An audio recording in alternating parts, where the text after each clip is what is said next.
Pues buenos días todavía a todos. Hoy nos acompaña el doctor Antonio Carpallo Bautista, el cual es profesor titular de la Facultad de Ciencias de la Documentación de la Universidad Complutense de Madrid. Él ha impartido las asignaturas de análisis documental, catalogación, industrias culturales y sistemas bibliotecarios. Ha dirigido e impartido clases en los cursos de formación continua sobre encuadernación en la Facultad de Ciencias de la Documentación de la UCM. Y bueno, él también ha sido codirector y profesor del curso Complutense del Verano, Catalogación de Documentos, codirector y profesor del curso Complutense de Verano, el libro antiguo.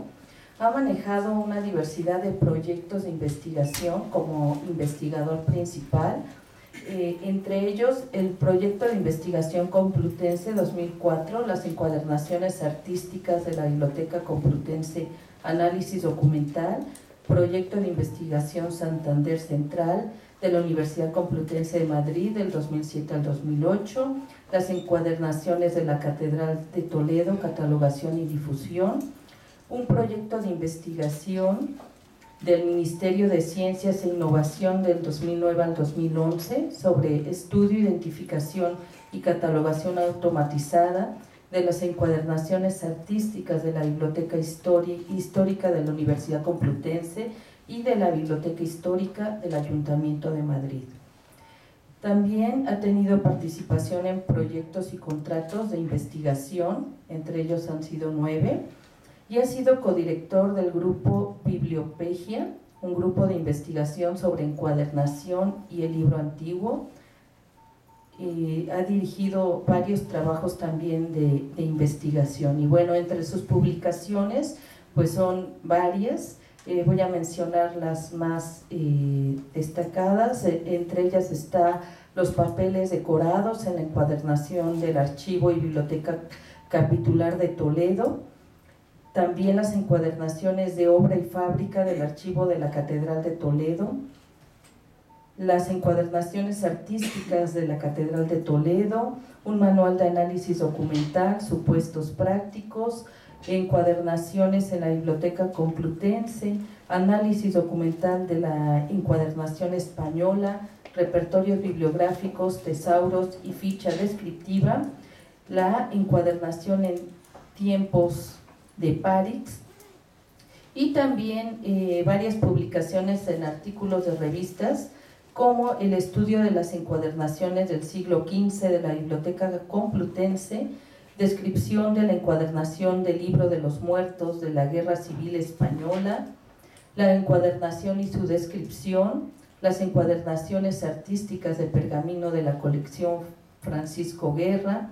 También ha presentado varias ponencias en varios congresos muy destacados, en los cuales, bueno, se denota la gran experiencia que tiene en lo relativo a lo que es la encuadernación artística, la recuperación de las descripciones de encuadernaciones a través de un lenguaje controlado, las encuadernaciones artísticas del siglo XVII en la Biblioteca Complutense.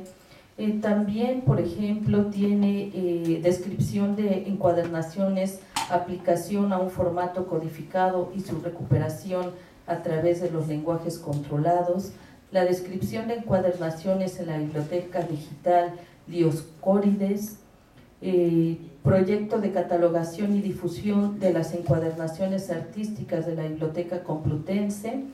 Y bueno, también ha tenido varias tareas de comisariado en exposiciones, como en las encuadernaciones artísticas de la Catedral de Toledo, el libro antiguo oriental, la cultura escrita en China, Japón, Nepal y Mongolia hasta fines del siglo XIX, exposiciones conmemorativas de la creación de la Escuela Superior de Diplomática de 1856 a 1900, celebrada en la Facultad de Ciencias de la Documentación, encuadernaciones en la Biblioteca Complutense, celebrada en la Biblioteca Histórica Marqués de Valdecilla de la UCM, de enero a marzo de 2005, podemos ver con su amplio currículo en lo relativo a lo que es la encuadernación y la recuperación de libros antiguos, que es muy amplia. Nos da muchísimo gusto tenerlo con nosotros y que nos pueda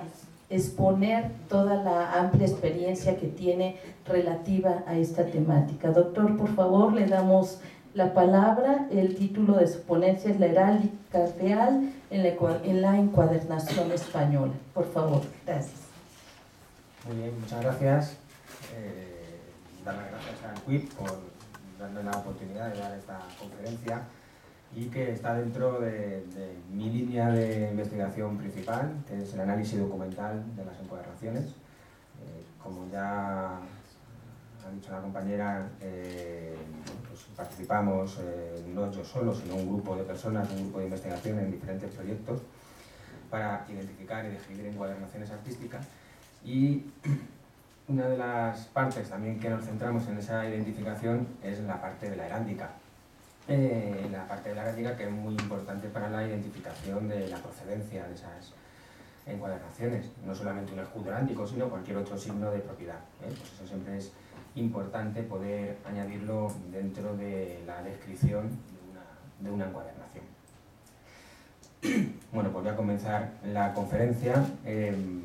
Vamos a seguirla muy bien con las transparencias que tenemos preparadas, hay muchísimas imágenes y está centrada sobre todo en la encuadernación real española, en todo lo que son los escudos heráldicos, desde los reyes católicos hasta la actualidad, hasta el rey Juan Carlos I, pasando también por todos los encuadernadores de cámara, los encuadernadores reales, los que trabajaban para los reyes, dando algunas informaciones biográficas y de algunas características de esas encuadernaciones. Bueno, pues la historia de la encuadernación forma parte de la historia del libro y su estudio siempre ha ido paralelo. Debemos destacar las referencias sobre las encuadernaciones heráldicas, muy importantes en España, ya que se han utilizado durante siglos como difusión social de sus propietarios. Estas obras pertenecían a nobles y reyes que muy frecuentemente no poseían las obras por su contenido, sino por la belleza y riqueza de las encuadernaciones. Dentro del mundo de la bibliofilia y del coleccionismo existe una tendencia en dar más valor a una obra si lleva un superlibris en las tapas, lo que se pone más de moda a partir de finales del siglo XIX y primeras décadas del XX. Durante los próximos minutos intentaremos acercar la situación de la investigación sobre la encuadernación heráldica española, aunque podemos adelantar la carencia de estudios profundos. En España, los investigadores, estudios y repertorios referidos a la encuadernación heráldica han sido siempre muy escasos. Solo en la actualidad algunas instituciones e investigadores han desarrollado parte de sus estudios en abordar estos aspectos, como la Real Biblioteca, la Biblioteca Lázaro Galdiano, la Biblioteca del Escorial o la Biblioteca Complutense. Podemos encontrar estudios parciales realizados por diferentes bibliófilos y amantes de la encuadernación, como Miguel Laso de la Vega, Marqués del Saltillo, con su obra Exposición de la heráldica en el arte, catálogo guía del año 47, catálogo de la exposición celebrada en la Biblioteca Nacional en el año 45 sobre la heráldica, donde se incluyen encuadernaciones pertenecientes a la colección del Marqués de Saltillo. Juan Antonio Lleves Andrés, con su obra Encuadernaciones heráldicas de la Biblioteca Lázaro Galdiano del año 2008, describe minuciosamente el escudo, ofrece una información abreviada sobre el estilo, estructura y decoración, añadiendo datos sobre la fecha, tipo de encuadernación, dimensiones, referencia bibliográfica y noticia del propietario de las armas, destacando el capítulo dedicado a las encuadernaciones con armas de casas soberanas. Valentín Moreno Gallego, con el título Superlibros Reales, Guía para la Identificación Heráldica en la Real Biblioteca, también del año 2008, nos hace una descripción de las encuadernaciones con armas reales a partir del siglo XVIII, desde Felipe V hasta Alfonso XIII. Otro investigador, José Luis Checa Cremades, con el título La encuadernación renacentista en la Biblioteca del Monasterio del Escorial, en 1998, ofrece un estudio detallado de las encuadernaciones de la Biblioteca Laurentina, analizando los tipos de encuadernaciones, sus talleres y colecciones privadas. Matilde López Serrano, una gran investigadora de mediados del siglo XX, también realizó estudios sobre los encuadernadores de cámara del siglo XVIII y XIX, como Gabriel de Sancha, editor, impresor y encuadernador madrileño, en el año 76, la encuadernación en Madrid en la primera mitad del siglo XVIII, publicado en la revista Archivo Español de Arte y Arqueología, del año 37, la encuadernación madrileña en la época de Fernando VII, en el año 40, la encuadernación madrileña durante el reinado de Carlos III, en el año 45, y la encuadernación madrileña en la época de Carlos IV, en el año 50. Todas estas publicaciones realizadas en la revista Archivo Español de Arte. Otro investigador y gran amigo, luego hablaremos de él porque hay una parte de la conferencia que me ha suministrado muchísima información sobre Felipe II, sobre las encuadernaciones y los escudos de Felipe II que están en el Escorial, es José Luis Gonzalo Sánchez Molero, con la obra La librería rica de Felipe II, estudio histórico y catalogación. En el capítulo dedicado a las encuadernaciones ricas de Felipe II, el del año 98, realiza un estudio minucioso y exhaustivo de los diferentes tipos de encuadernaciones de Felipe II, sus escudos, procedencias y encuadernadores. Y por último, el estudio titulado Encuadernaciones de la Biblioteca Complutense, realizado por Alfonso de Ceballos, Escalera y Gila, Marqués de la Floresta, por Manuel Sánchez Mariana y por yo mismo en el año 2005, con motivo de la catalogación de las encuadernaciones artísticas de la Universidad Complutense. Entre ellas, las heráldicas, donde se encontraban un grupo de encuadernaciones con las armas reales españolas. Debemos recordar que las marcas de propiedad de los libros y los elementos heráldicos pueden ir juntos, pero también por separado, como sucedía en los exlibris manuscritos que indican el nombre del propietario con su firma y la fecha de adquisición, o las marcas en los cortes de instituciones eclesiásticas y casas reales como la francesa. No siempre el superlibris era estampado cuando llegaba a las manos del poseedor, sino que en ocasiones, a la hora de la construcción y decoración de la encuadernación, se grababan los elementos heráldicos y se entregaba así al destinatario, como un añadido más al valor en el obsequio. A valorar en el obsequio. Podemos encontrar superlibros no heráldicos, formados por cifras, iniciales de nombres y apellidos, anagramas, ya que en ocasiones los poseedores no tenían armas ni querían utilizarlas. Algunos ejemplos los podemos encontrar con encuadernaciones que contienen la cifra bajo la corona, como es el caso de Fernando VII o Isabel II, y también con el anagrama o iniciales bajo la corona, como es el caso de María Amalia de Sajonia, reina consorte de Carlos III, y de María Antonia de Nápoles, reina consorte de Fernando VII. Las del infante Antonia María Pascual de Borbón, sin olvidar la de los reyes católicos, las que los reyes católicos emplearon las iniciales de la I griega y la F, ricamente ornamentadas para decorar algunas encuadernaciones. No solo aparecen las iniciales en las tapas, sino que también las podemos encontrar en las lomeras, hecho que se puso de moda sobre todo en Francia en el siglo XVIII y que llegó a España durante el siglo XIX. En ocasiones, el anagrama o iniciales ha ido acompañado de algún signo de distinción para el poseedor, como es el caso de la reina María Cristina, reina consorte de Fernando VII, que añadía una mariposa pasante en posición adiestrada, empleado también este elemento por su hija Isabel, siendo infanta y luego Isabel II. Es posible encontrarnos a finales del siglo XVIII y durante el XIX que las iniciales se incluyan dentro de un blasón sin piezas ni figuras, como es el ejemplo de María Julia Clary, reina consorte de José I. También pueden aparecer superlibros heráldicos sin boca o con boca delimitada, como sucede con el escudo de Felipe V. La heráldica real femenina en las encuadernaciones es un aspecto poco estudiado y que aparece de forma tardía, no destacando hasta el siglo XVIII, donde encontramos emblemas en los ángeles, es decir, en un rombo, que indican rango de infanta o princesa. Las féminas reales, casadas, pueden tener el escudo partido o acolan su blasón al del marido, y con una boca circular hasta avanzado el siglo XIX.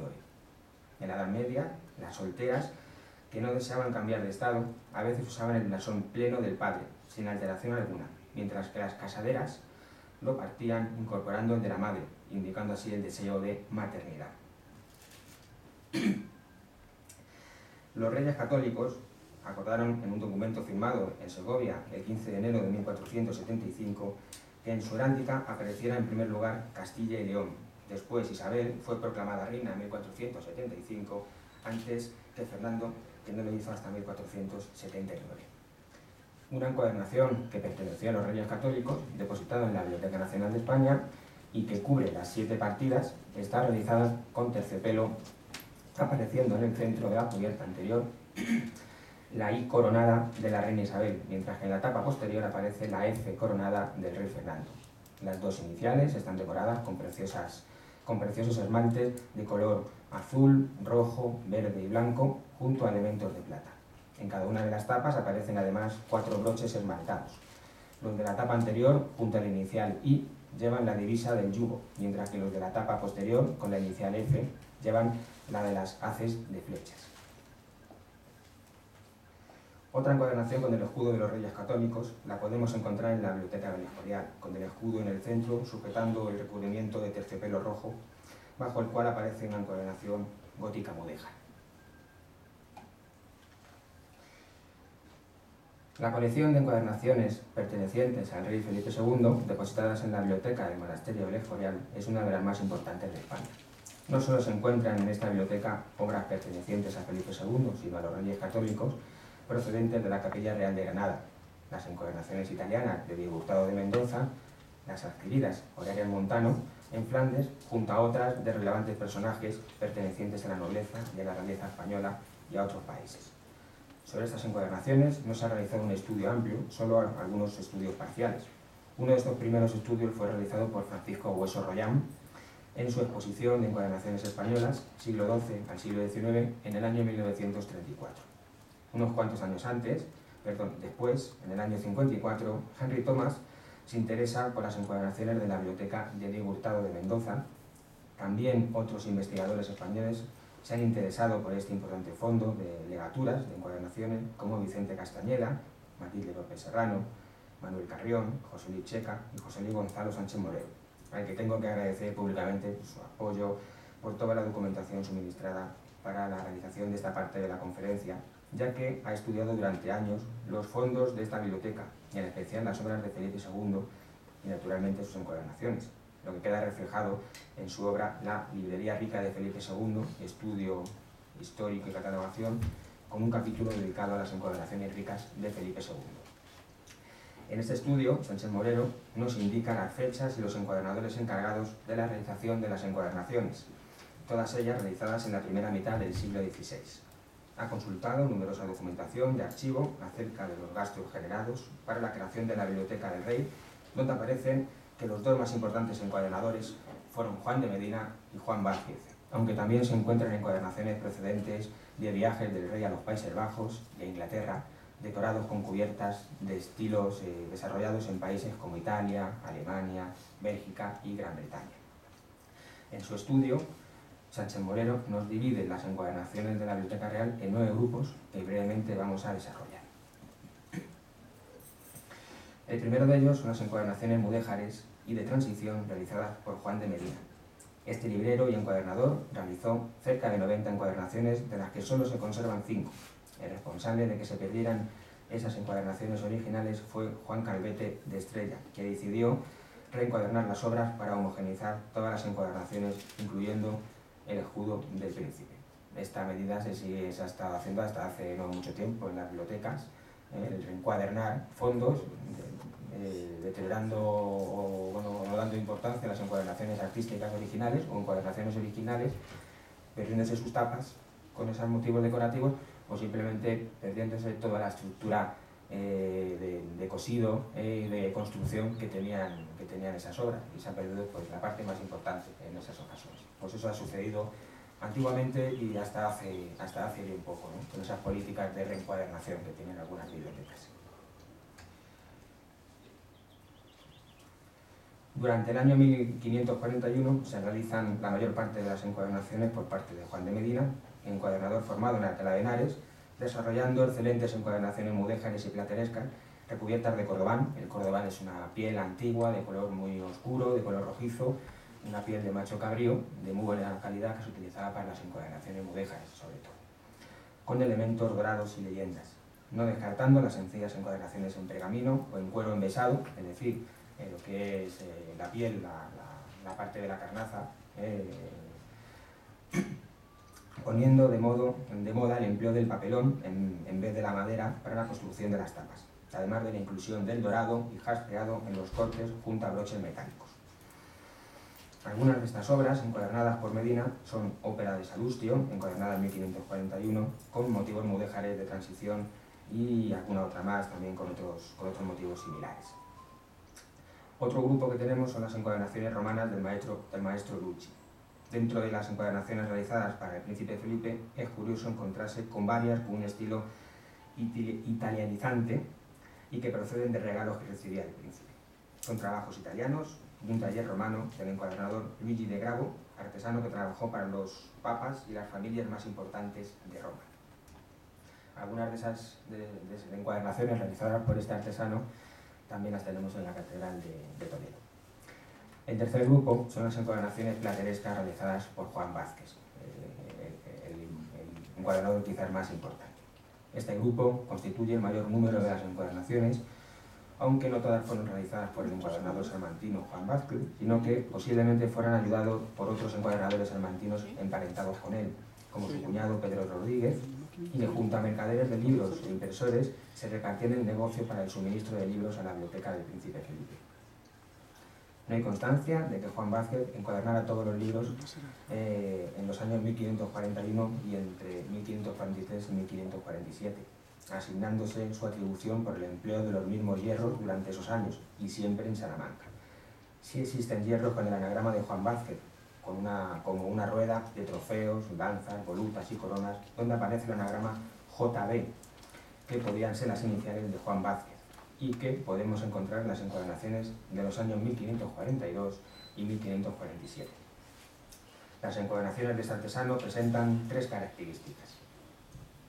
La primera, se reproduce sistemáticamente el mismo estilo decorativo, con motivos platerescos, aunque algunas contienen elementos mudéjares, recubiertas de cordobán o becerro, pintados de diferentes colores y con tapas de madera, junto a refuerzos de pergamino en los entrenervios, cabezada blanca o coloreada, cortes jaspeados y broches de metal.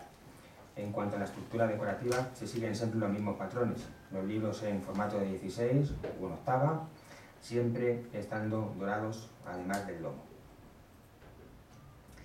Los libros en cuarta solo tienen dorado el escudo del príncipe y el lomo lo tienen sin decorar, como vemos en estas imágenes. Vemos además el ex libris de la biblioteca del Escorial en el centro, de manera particular no muy bien colocado, porque lo que está haciendo es, pierde todo lo que es la imagen en conjunto y las ruedas de la encuadernación, ya está colocado en otro sitio, pero bueno, es lo que tenemos, no podemos ya cambiarlo, ¿no? Y luego también los libros en folio están gofrados al igual que el lomo. Aquí podemos ver que el escudo también está gofrado. En las anteriores el escudo estaba dorado y en las primeras estaba todo completamente dorado. Vamos viendo un poco las diferencias de esas encuadernaciones. La segunda característica, casi todos los ejemplares contienen el superlibro heráldico con dos grandes grupos de encuadernaciones. El primero, denominados encuadernados con armas reales, o de la buena encuadernación dorada, que contienen el superlibro del escudo del príncipe. Y el segundo de ese grupo son los denominados de diferentes encuadernaciones o en pergamino. En cuanto a los escudos, el más antiguo es de 1542 y contiene el blasón dividido en 4 cuarteles con corona, que es sustituida por 3 ramitas, y en él un velloncillo sin collar. Puede ser un escudo aprovechado de las primeras encuadernaciones de procedencia flamenca de Carlos I, siendo príncipe de Asturias, considerado el escudo más antiguo de la heráldica de Felipe II, y es el que tenemos justo en el centro. En 1542 se comienza a emplear otro escudo, de tipo lobulado, con la corona del príncipe y el collar de Toisón, situando las armas de Castilla y León en el jefe y las de Austria, Borgoña, Flandes y Brabante en los cuarteles inferiores. En 1546 se realiza un nuevo escudo para el príncipe, este de una sola pieza, que empleó Juan Vázquez en sus encuadernaciones. Otra característica más, la tercera, es, aunque aparentemente exista una gran uniformidad en la decoración, se pueden distinguir 3 modelos o estilos con diferencias artísticas y de cronología. En este primer modelo encontramos otras encuadernaciones de 1541 que carecen de superlibro, con encuadernaciones platerescas y mudéjares de transición, que contienen florones en el centro de las tapas. En el segundo modelo encontramos las primeras encuadernaciones con escudos heráldicos, realizadas entre 1541 y 1542, con un escudo antiguo de los Habsburgo. Este es el modelo más tercero, dentro de esas diferencias, es el modelo más conocido, donde aparece el superlibro de Felipe II en el centro de las tapas, hasta las últimas encuadernaciones salmantinas de 1547. Es el que estábamos hablando del escudo de los Habsburgo. Otro modelo mucho más minoritario lo encontramos con las encuadernaciones que carecen de superlibro, pero que contienen letras y leyendas doradas con el título, con el nombre o el título del príncipe Felipe, incluso el nombre de la persona que regaló el libro. Hay una decena de encuadernaciones que no fueron encuadernadas por Juan Vázquez, sino por encuadernadores como Juan de Medina, el encuadernador Juan de Medina, el encuadernador romano Luigi de Gravo, o por Juan de Brocar de Alcalá de Henares.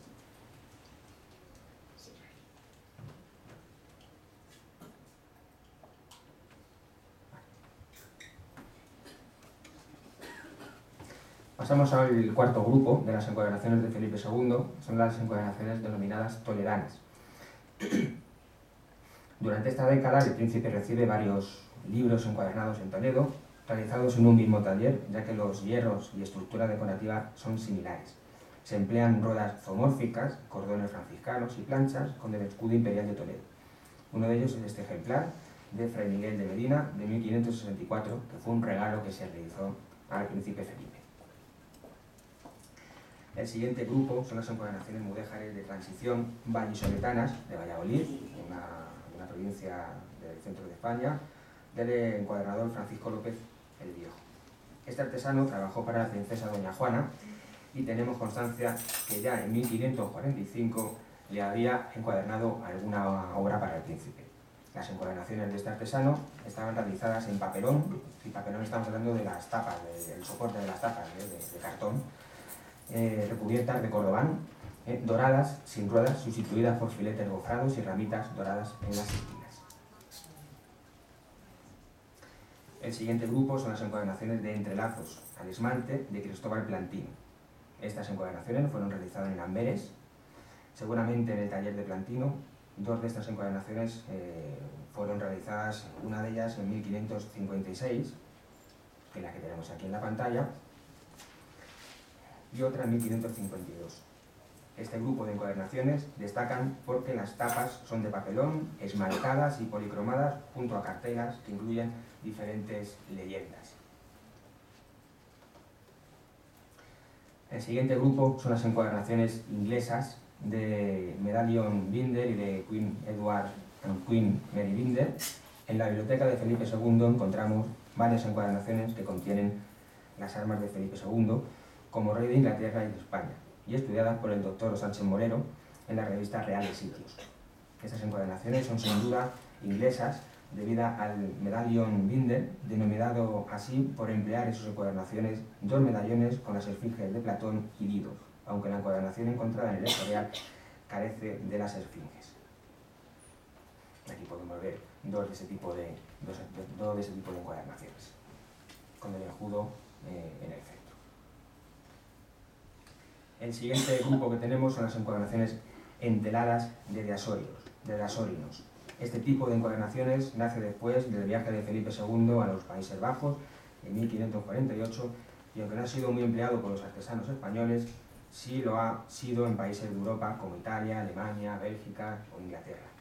Un grupo de encuadernaciones textiles copiadas e iluminadas por Asórinos fue regalado a Felipe II con cubiertas de terciopelo.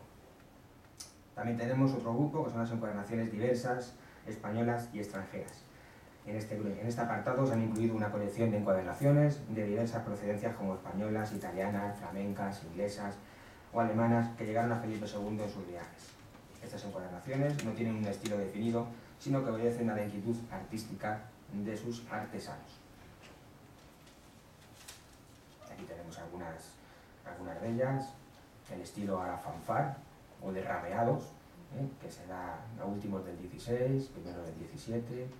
Aquí también tenemos una encuadernación alemana, con estas grandes lanchas en el centro y esas ruedas de gran formato también. Aquí tenemos algunas más, de tipos populares. Llamamos tipos populares en las encuadernaciones de finales del siglo XVI, españolas concretamente, en el que aparecen unos arquillos simples o dobles, tanto en la parte superior e inferior, o aquí las tenemos en los laterales. O sea, es un estilo decorativo, una transición entre las encuadernaciones renacentistas, platerescas españolas y las primeras barrocas del siglo XVII. Es un estilo que solo se dio en España. Bueno, llegamos a las encuadernaciones reales durante el siglo XVII. La austeridad en la decoración de las encuadernaciones del XVII es una de las características significativas, decoradas con el blasón en el centro y en ocasiones un simple filete dorado como encuadramiento.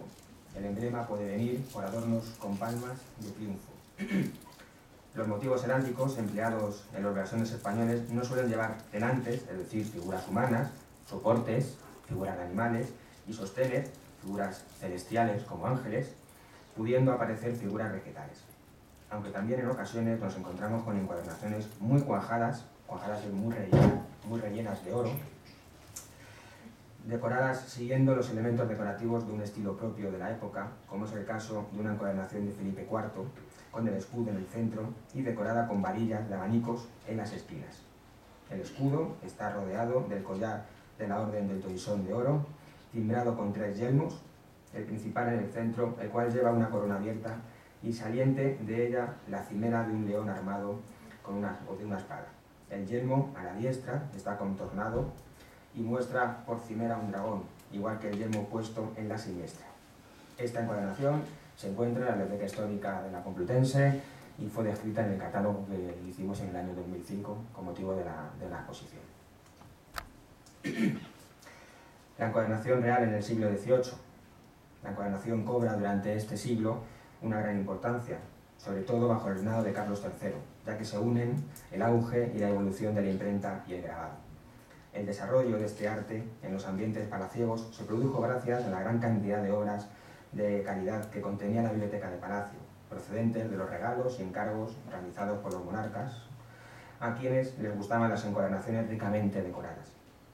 Por este motivo, la encuadernación del siglo XVIII, sobre todo la madrileña, está muy vinculada con los encargos solicitados desde la corte.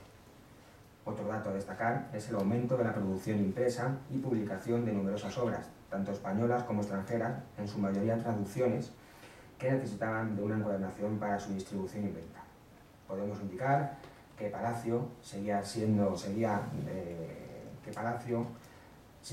de las reales academias y, por último, el público ilustrado de la época. Eran los clientes más importantes de los talleres de encuadernación del siglo XVIII, sobre todo en Madrid, que era el lugar donde estaba la corte y donde más posibilidades había de clientela. El arte de la encuadernación durante este siglo ha estado muy vinculado a los impresores y libreros, los cuales también eran encuadernadores, como los casos de Antonio de Sancha y su hijo Gabriel o Joaquín Ibarra. La mayoría de las imprentas madrileñas contaban con taller de encuadernación del que salía el libro preparado para su venta. No era de extrañar que cualquier taller de encuadernación tuviera hierros con las armas reales, por si le surgía algún encargo por parte de algún noble o persona adinerada que quisiera hacer un presente a algún miembro de la familia real. Desde el punto de vista de la decoración, las influencias francesas e italianas introducidas por los primeros Borbones y después las influencias inglesas llevadas por Carlos IV se verán reflejadas en la decoración de las encuadernaciones de este siglo, donde se irán cambiando los motivos decorativos barrocos, como las encuadernaciones de abanicos, sustituidos por los motivos de tipo rococó y neoclásico durante el siglo. Durante la primera mitad del siglo XVIII, las encuadernaciones, sobre todo bajo el reinado de Felipe V y Fernando VI, se presentan toscas, donde los libros en muchas ocasiones no abren bien, los nervios son irregulares, el dorado muy superficial, las guardas de la época con fondo de diversos colores y flores doradas en relieve. Los lomos aparecen muy cuajados con motivos decorativos con hierros que se repiten dentro de los entrenervios. En Francia, ya desde 1715, se empleaban una sola pieza para decorar los entrenervios, evitando así hierros demasiado señalados. o al contrario, dorados como manchas. También destaca en este primer periodo el empleo del mosaico con pieles de distintos colores aplicados en pequeños detalles como escudos, coronas, característica que se desarrolla con Fernando VI. Los blasones de los monarcas del siglo XVIII van evolucionando con el tiempo, por lo que en determinados momentos pueden emplearse blasones del anterior monarca y del nuevo, como sucedió con los blasones de Fernando VI, con Felipe V y con Carlos IV, y con Carlos III. Por ejemplo, Felipe V continuó empleando el blasón de la Casa de los Austrias, de Carlos II, con el mismo tipo de boca, incorporando tan solo el escusón con las 3 flores de lis sobre el todo del escudo, eliminándose el emblema de Portugal y añadiéndose al exterior el cordón del collar de la Orden del Espíritu Santo junto al del toisón de oro. La encuadernación real durante el siglo XVIII la podemos dividir en varios periodos.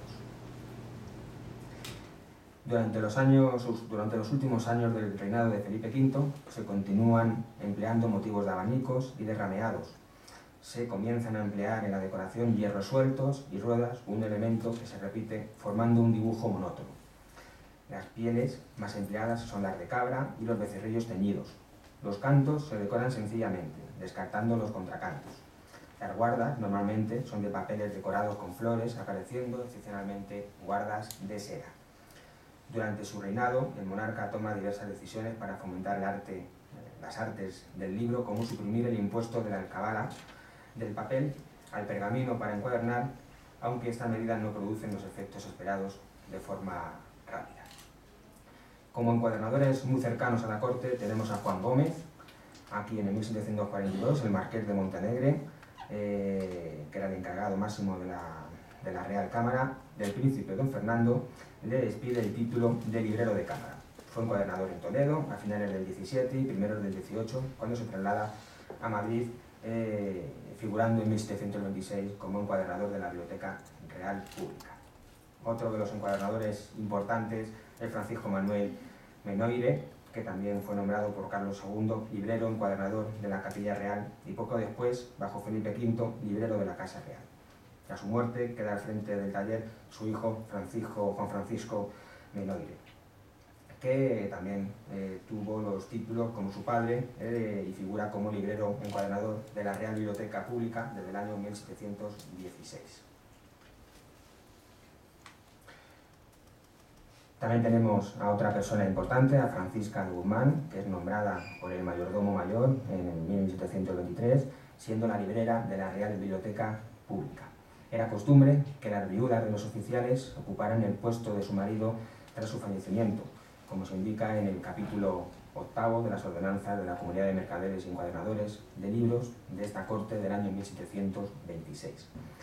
En el año 1790 se realizan algunas variaciones en este capítulo, indicándose que las viudas de los artesanos pueden conservar el taller y tienda de su primer marido, aunque contrajesen nuevas nupcias con individuos de diferente corporación.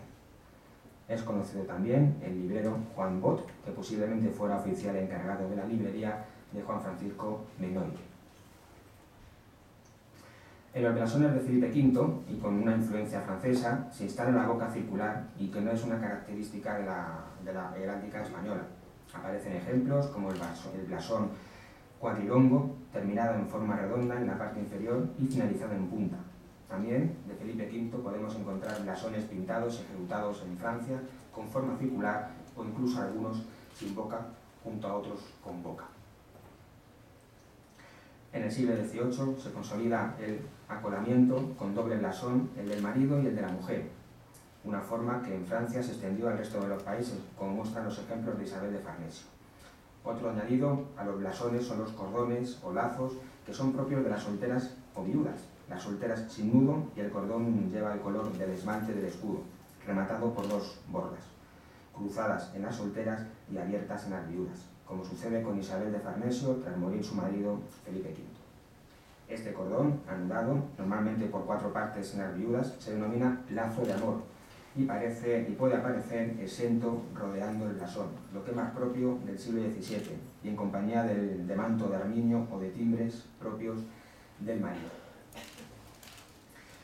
Llegamos al reinado de Fernando VI, donde encontramos encuadernaciones inspiradas en modelos italianos, más concretamente napolitanos, donde se emplea la rocalla como elemento decorativo predominante y los reticulados.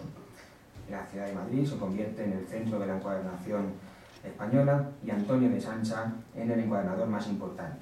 Dentro del taller de Sancha podemos distinguir dentro de este periodo dos grupos de encuadernaciones que podemos denominar tipos madrileños del reinado de Fernando VI, con ejemplares exclusivamente de la época de Fernando VI, y otro grupo que denominamos de transición. Dentro del primer grupo encontramos dos series, una denominada de orlas florales y otra de mosaicos. En la serie de orlas florales hallamos dos variantes, una con hierros florales naturalistas y otra con hierros florales más estilizados. Dentro de los hierros florales naturalistas nos encontramos con orlas de lirios, girasoles, azucenas, mazorcas, clavelinas, etc., insertándose incluso sobre un hierro en forma de maceta. Una característica del taller de Antonio de Sancha es la alternancia en el empleo de estos motivos naturalistas, apareciendo uno más alto que otro, uno más alto y otro más bajo, o con una flor abierta y con otra flor cerrada, como podemos ver en esta transparencia. En la serie de mosaicos encontramos también dos variantes, una con los hierros que se aplican en forma de cintas, originando encuadramientos rectilíneos, y otra donde los mosaicos son piezas ovaladas con hierros sueltos, como podemos ver en esta encuadernación. Aquí también se puede ver la maceta que hablábamos hace un momentito de esas encuadernaciones. En el segundo grupo denominado de transición encontramos dos series, una formada por hierros sueltos y otra decorada con ruedas. En la primera tenemos el empleo de orlas de lirios, elemento característico de las encuadernaciones del taller de Sancha, junto a otros motivos florales como las granadas, girasoles o margaritas, alternando cada elemento. También se emplearán borduras de guirnaldas. En la segunda serie de transición está formada por el empleo de ruedas anchas, doradas, donde aparecen cestillos, veneras y flores y reticulados, no solucionando el paso de ángulo. El paso de ángulo es el problema que tenemos cuando tenemos dos ruedas que se solapan en las esquinas. No se soluciona, entonces ese tipo de elementos decorativos se solapan en las esquinas. Ese es el problema que tenemos ahí. El taller de Antonio de Sancha dominará casi por completo toda la producción madrileña del momento, destacando por sus modelos de mosaicos y dorados con escenas chinescas. También encontramos a Juan Pérez, que trabajó en la Real Academia Española hasta el año 1754, en el que es sustituido por Antonio de Sancha. Valentín Francés Caballero, que trabajó para Fernando VI, realiza también encuadernaciones con motivos rococó que incluyen rameados. Fue oficial encargado de la encuadernación y librería de Juan Vázquez hasta finales del siglo. A la muerte de este, en 1750, se casa con su viuda María Fernández. Según el libro de cuentas de la Real Biblioteca, comenzó a trabajar en el año 1753. Otro encuadernador importante fue Hipólito Rodríguez del Barco.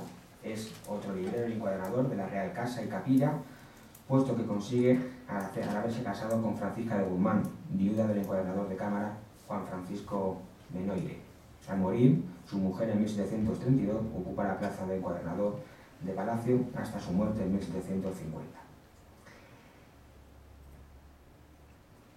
Con Fernando VI nos encontramos con encuadernaciones ejecutadas en Italia, con la boca del escudo, donde se combinan líneas rectas y curvas, junto a la corona y ángeles, que van siempre acompañados de pequeños hierros. También aparecen escudos, con la mitad inferior de la boca siguiendo el modelo cuadrilongo en punta, con lobulaciones en la parte superior o jefe con influencia italiana. Al contrario que Felipe V, Fernando VI empleará para la decoración externa de los blasones elementos vegetales como palmas de triunfo. Otro ejemplo de evolución en la decoración de los blasones es que aparecen como estandartes Castilla y León por encima de la corona real, junto a dos posibles leones o galgos como soportes de influencia inglesa o francesa, como tenemos aquí en este dibujo. El blasón femenino y de casada, tanto partido como acolado, suelen llevar o palmas de triunfo que simbolizan la felicidad, o ramos de mirto que simbolizan el amor conyugal y frutos del matrimonio. Da igual que sean de matrimonios reinantes, de príncipes o de infantes.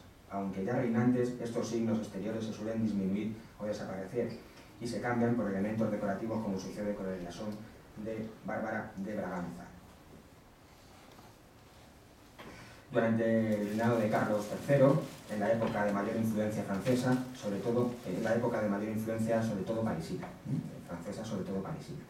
En la década de los 70 continuó empleándose la rocalla y los encajes, así como orlas confeccionadas con hierros sueltos que contienen motivos florales, apareciendo también los mosaicos con motivos en forma de cintas, originando encuadramientos rectilíneos como rectángulos, hexágonos y octógonos, y piezas ovales en general ornamentadas con piel de cabra verde o azul que albergan hierros sueltos o un emblema heráldico como recurso decorativo. Destacan los ejemplares cuajados con motivos dorados. El taller de Sancha continúa siendo el más importante del momento y de sus encuadernaciones se pueden extraer dos series. Una que contiene sembrados o de repetición, muy empleados en modelos franceses, también escenas de gusto chino o indio, o flores y aves de gusto oriental.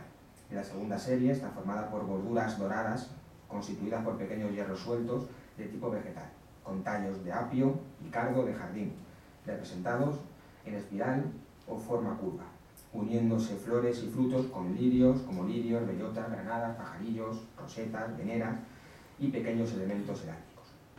Todos estos hierros combinados constituyen las llamadas orlas de encaje. Este tipo de orlas también se realizaron con planchas, lo que hacía más rápida la decoración de las tapas, siendo el primer paso para la industrialización del dorado en la encuadernación.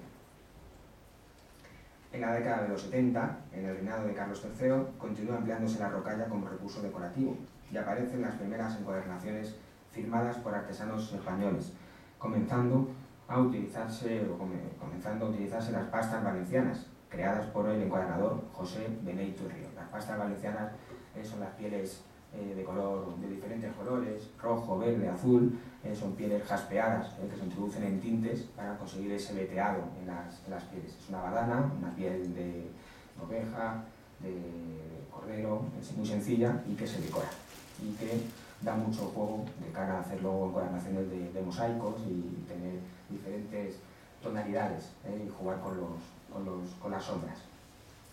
En cuanto a las obras realizadas en el taller de Sancha, encontramos la serie denominada de transición, con modelos italianos del reinado de Fernando VI y con los tipos exclusivos de la época de Carlos III, con orlas de encaje o rocallas adornadas con hierros sueltos como lirios, azucenas, palmetas, pajarillos, motivos que aparecen en los ángulos y en los puntos medios de los lados de la bordura. También hay que destacar las encuadernaciones realizadas con pasta española, es otra posibilidad también en la piel, otra que también es una piel jaspeada, teñida, sobre todo las que imitan el ramaje del árbol. En estos ejemplares encontramos los lomos decorados con pequeñas planchas, lo que hacía que la decoración fuera mucho más rápida. Antonio de Sancha fue encuadernador de la Real Biblioteca Pública desde el año 1761 hasta su muerte en 1790, y Gabriel de Sancha, su hijo, encuadernador de cámara, desde 1766 hasta su muerte en 1820. Además de la familia Sancha, otros encuadernadores destacaron en la realización de encuadernaciones de tipo rococó y de encaje, como Santiago Tebín, encuadernador francés, establecido en Madrid, y hay otros también, de la importancia de Hipólito Rodríguez del Barco, Pedro José Alonso Padilla, Valentín Francés Caballero, Tomás Novoa, que fueron encuadernadores de la Real Biblioteca Pública, como Gabriel Gómez Martín, otro encuadernador madrileño, discípulo de Pascual García Vidal y que estuvo pensionado, becado en Londres por Carlos III para aprender el oficio perfectamente y luego poder practicarlo en Madrid, enseñando el oficio de la encuadernación y realizando encuadernaciones de gran lujo para los reyes. Carlos III fue el monarca que impulsó la actividad de la imprenta, la encuadernación del libro en general.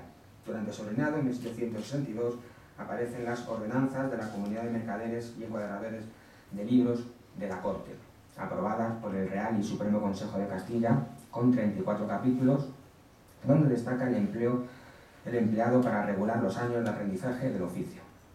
Y leo lo que nos indica ese artículo. Un aprendizaje de 5 años, más un año de mesero, hombre que después de haber salido de aprendiz de un oficio, se ajusta con el maestro a trabajar, dándole este de comer y pagándole por meses, al término de los cuales, si aprobaban, pasaban a ser oficiales, no existiendo el grado de maestro ni examen de maestría. Y bueno, nos podemos hacer ahora un poco la composición de lo que podía ser ahora cuando uno aprende encuadernación o restauración en la escuela oficial de su lugar. Además,